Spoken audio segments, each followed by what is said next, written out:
Mesdames, Messieurs, bonjour à toutes et à tous. Bienvenue au journal. Emmanuel Macron arrive ce soir à Ouagadougou pour une visite officielle au Burkina. Ce sera une occasion pour les deux pays de revisiter leur coopération vieille de plusieurs décennies. La France est classée premier pays de l'aide au développement avec en 2015 plus de 50 milliards de francs CFA. Autre visite pleine de symboles, celle du pape François en Birmanie, en pleine crise des Rohingyas, minorité musulmane persécutée qui a fui le pays. Le Saint-Père ne devrait pas évoquer cette crise, mais mettre plutôt l'accent sur la réconciliation engagée dans ce pays.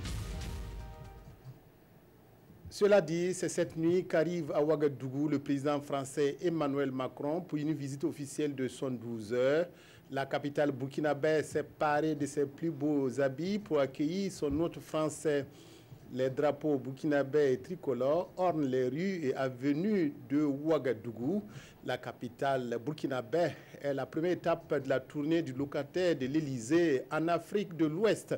Au menu de sa visite, Emmanuel Macron devrait avoir des tête-à-tête avec son homologue burkinabé et surtout, il devrait prononcer demain à l'université Ouagadougou un discours à l'intention de la jeunesse africaine. La visite au Burkina d'Emmanuel Macron remet sous les feux de l'actualité la coopération entre les deux pays, la plus vieille de toutes. Une coopération qui embrasse tous les domaines et les plus récents concernent la sécurité et l'énergie. La France est classée premier pays de l'aide publique au développement avec une enveloppe financière de plus de 50 milliards de francs CFA pour la seule année 2015. L'appui français se fait aussi en faveur du PNDS. Alidou Badini, Moumouni Soubega. C'est l'un des symboles de la coopération bilatérale entre la France et le Burkina Faso. La centrale solaire des Agtouli en finition permettra au Burkina de renforcer ses capacités énergétiques avec 33 MW. Au-delà de l'énergie, cette coopération touche presque tous les domaines de développement du Burkina. Les domaines sont assez diversifiés, en allant dans le secteur de l'agriculture, de l'éducation et de la formation professionnelle, de l'enseignement supérieur et de la recherche, de tout ce qui concerne donc la gouvernance économique locale et institutionnelle, la justice, la sécurité et également l'appui aux réformes en matière de finances publiques. La France se positionne aujourd'hui parmi les 3 premiers donateurs bilatéraux de l'aide publique au développement du Burkina.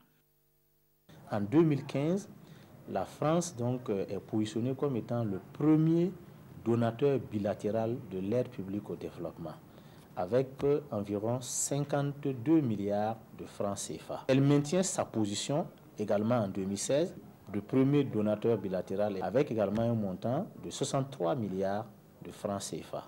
Sur la période 2012 à 2020, l'ensemble des projets qui ont été engagés avoisine les 150 milliards de francs CFA. Il s'agit vraiment d'une coopération fructueuse, mais surtout dynamique.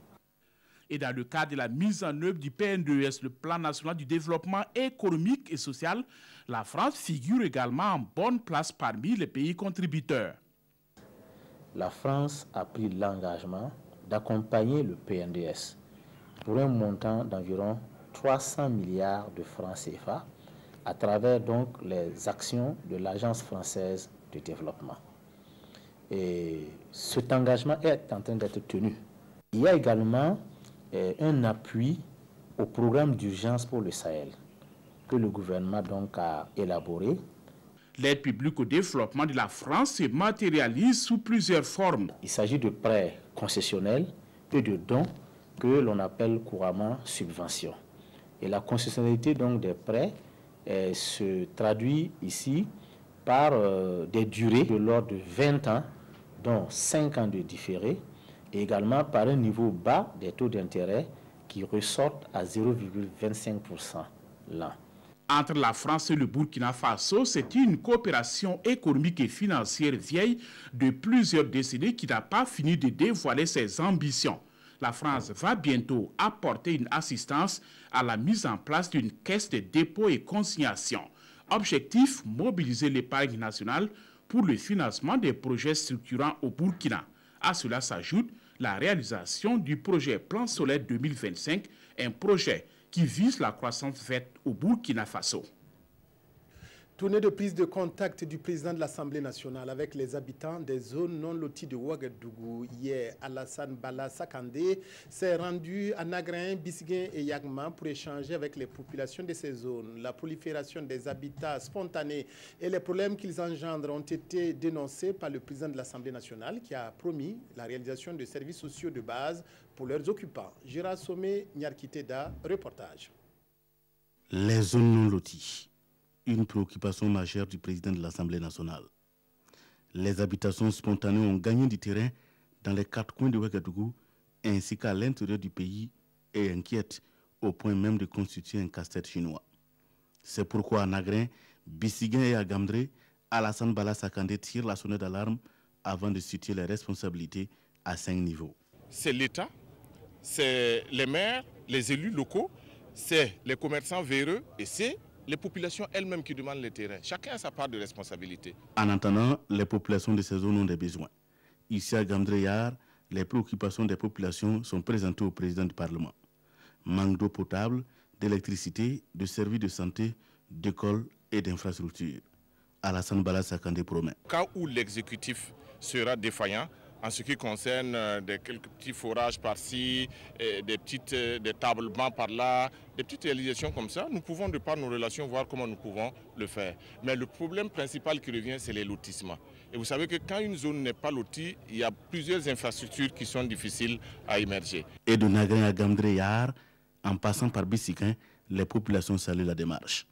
Tout ce qu'il a dit, ça intéresse la population qui sont au niveau de nos lotis. Parce qu'aujourd'hui, tous nos problèmes là, c'est les problèmes de route, c'est les problèmes d'école, c'est les problèmes de santé.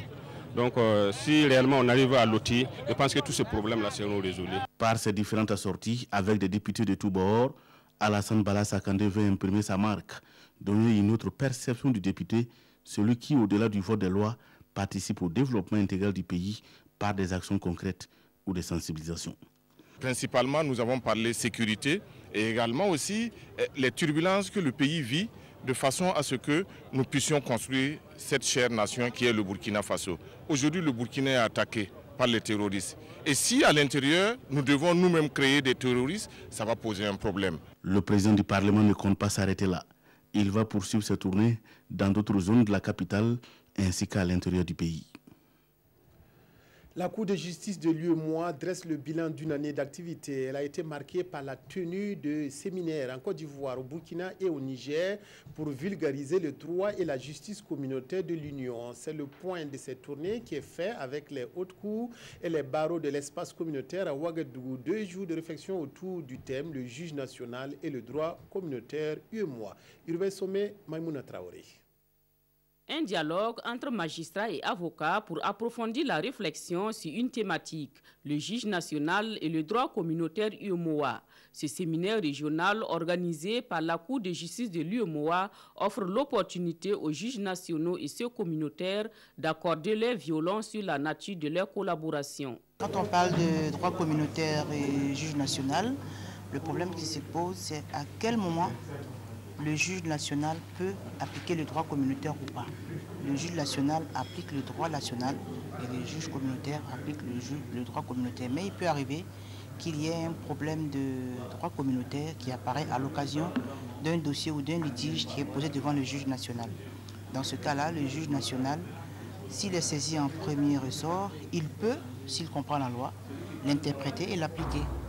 Si par contre il estime que le texte est un peu obscur, où il souhaite demander l'avis de la Cour de justice de l'UEMOA, il doit saisir la Cour de justice de l'UEMOA ou la Cour de justice de la CEDEAO, s'il s'agit d'une loi communautaire CEDEAO, par le biais du recours préjudiciel. Lorsqu'il s'agit d'un recours qui est arrivé au niveau de la Cour de cassation, en dernier ressort donc, qu'un problème de droit communautaire se pose à l'occasion d'un litige, le juge de la cassation du dernier ressort doit obligatoirement saisir la Cour de justice de l'UEMOA. La problématique du recours préjudiciel et de l'exécution des décisions des hautes cours fera également l'objet des échanges. Ce séminaire régional se fixe aussi pour objectif de faire le bilan des séminaires nationaux tenus en juin et octobre dernier au Niger, au Togo et en Côte d'Ivoire. Des rencontres qui ont permis, entre autres, de situer la place et le rôle dévolu aux juridictions nationales dans l'application du droit communautaire.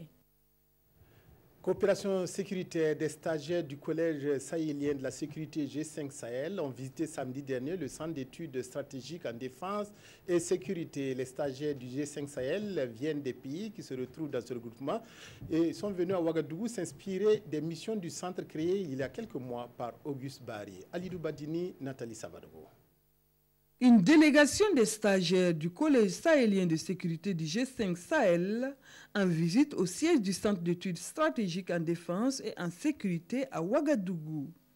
L'objectif, mieux connaître le centre et contribuer à travers les échanges à la réflexion stratégique en matière de défense et de sécurité. Le centre d'intérêt qui a été formulé et que nous comprenons, n'est-ce pas, à travers cette visite-là, c'est cette capacité de nos pays africains à anticiper sur les phénomènes sécuritaires et de défense notamment, cette capacité à prévenir par la réflexion stratégique un certain nombre de menaces. Une visite accueillie à sa juste valeur par les bénéficiaires qui y voient un renforcement de leurs capacités en matière de stratégie de lutte contre le terrorisme.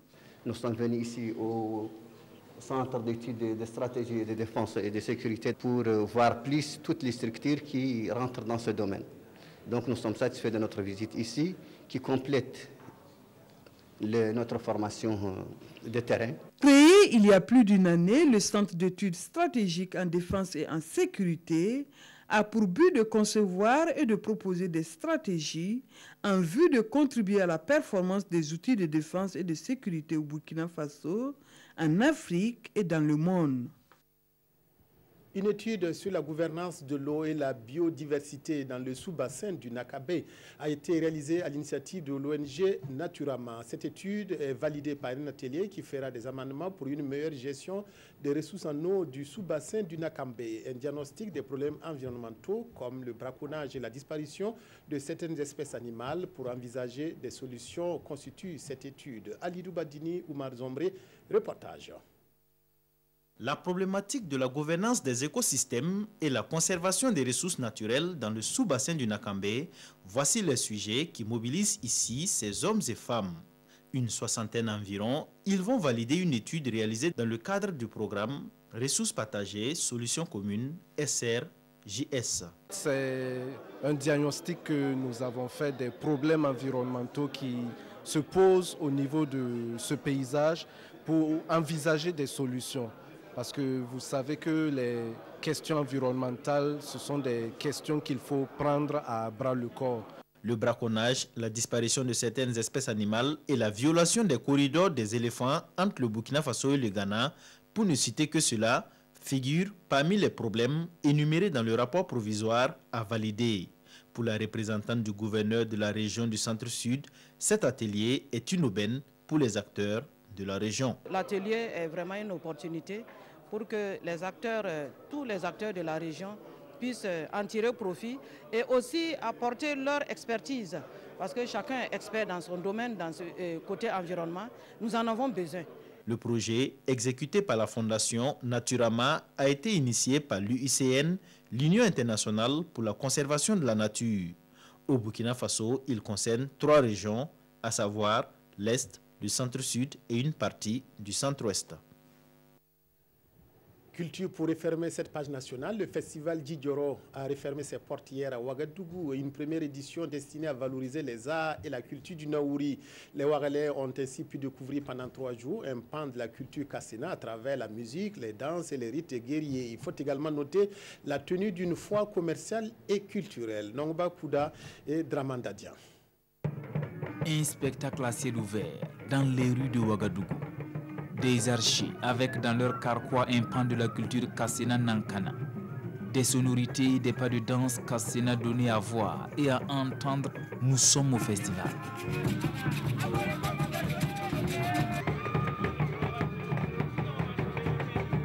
Nous sommes en train de voir un pan de la culture kassena nankana. C'est des pas de danse du djongo, du guem, qui sont quelques-unes des danses en pays kassena nankana. Voilà, et c'est à l'occasion donc du festival des arts et de la culture du Naouri. Et là, c'est des échantillons et on va se mettre sur un podium et l'ensemble de la dizaine de troupes qui sont venues du Naouri vont se produire sur les scènes. Pour l'occasion, un collectif d'associations des ressortissants du Naouri, avec à leur côté des chefs traditionnels de la communauté Kassena Nankana, ont sonné le rassemblement à l'Institut burkinabé pour le festival. Un festival patronné par le ministre de l'Environnement Nestor Bassio Bassière pour exposer tout le potentiel culturel et touristique du Naouri. Nous le faisons ici pour consolider davantage, vous voyez, cette communauté Kassena Nankana qui est ici même à Ouagadougou, et pour montrer aussi que la forte communauté Kassena Nankana qui est là peut se solidariser à Ouaga ici et faire grandir des choses dans la province du Naouri. Outre la parade carnavalesque, le festival des arts et de la culture du Naouri a été marqué par une grande foire socio-économique et culturelle, des conférences et des concerts de la musique moderne et traditionnelle de la province. Une province riche de ses valeurs culturelles et touristiques, telles le pic du Naouri et sa légende, les peintures murales historiques, le parc du Nazenga, les troupes de danse culturelles.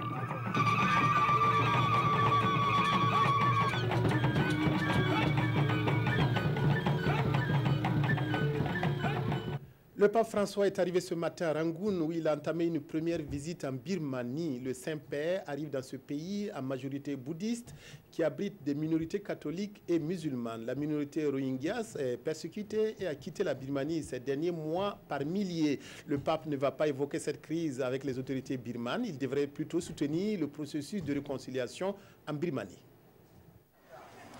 Le pape François est attendu lundi en Birmanie pour un déplacement diplomatique à haut risque. Il vient soutenir la transition démocratique dans un pays miné par les tensions religieuses entre bouddhistes et musulmans de la minorité Rohingya. À Rangoon, de nombreux catholiques l'attendent avec ferveur. Je pense que le pape devrait nous guider vers la paix ou bien nous conseiller en ce qui concerne les tensions actuelles. La parole du souverain pontife concernant l'exode forcé des Rohingyas sera particulièrement scrutée. Le pape François essaye de soutenir le processus de réconciliation en Birmanie pour limiter le pouvoir des militaires.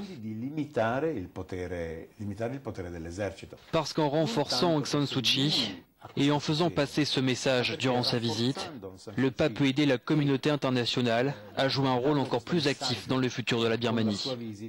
Può aiutare la comunità internazionale a partecipare un po' di più al destino del Myanmar. Juste avant l'arrivée du pape, la chef du gouvernement birman a signé un accord avec le Bangladesh pour favoriser le retour des réfugiés Rohingyas en Birmanie. Depuis la fin de l'été, plus de 600 000 musulmans ont fui les violences de l'armée birmane, provoquant une des pires catastrophes humanitaires dans la région.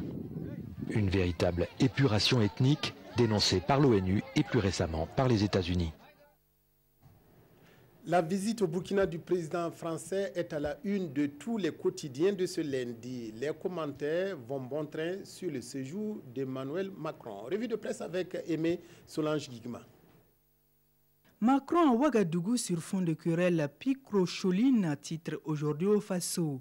Et les griefs portés à l'endroit de l'ex-métropole vont de l'inefficacité de la France à aider le Burkina à la livraison de François Compaoré, en passant par la coupure de l'arrimage du franc CFA euro et la déclassification du dossier Thomas Sankara, précise ce journal.